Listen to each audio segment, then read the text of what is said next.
皆さんこんにちは、モリンと申します。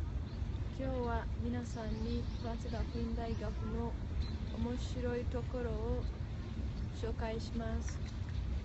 長年、関西学院大学は関西の中でとっても優秀できれいな大学と呼ばれています。関西学院大学ではたくさん居場所があります。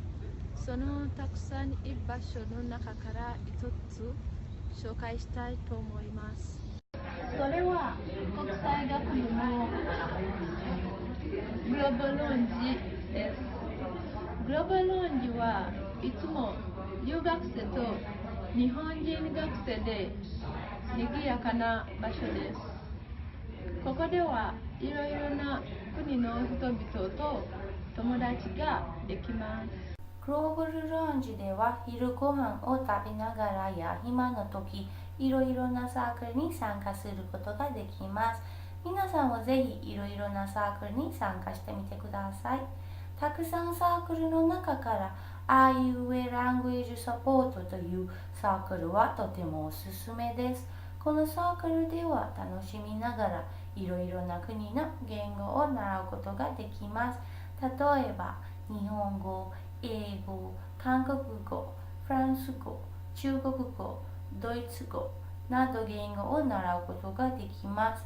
あいうえサークルではいろいろ国の人々と友達ができます。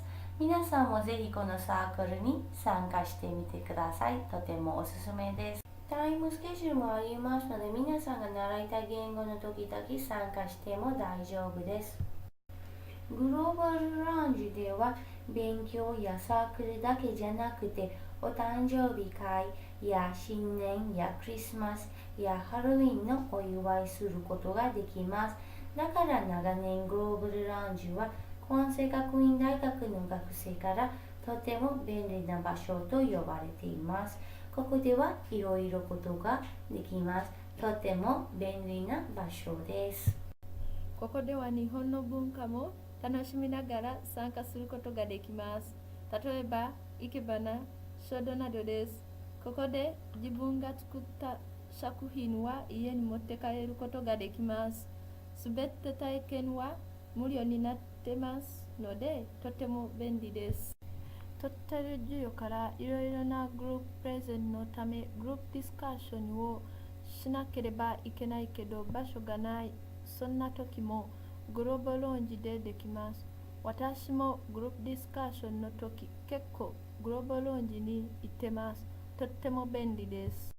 グローバルローンジでは休みの時、日本人の友達とグループを作って日本の文化やいろいろなところに行くことができます。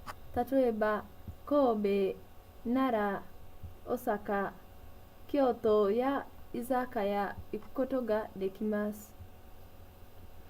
これはとっても楽しい経験になると思います。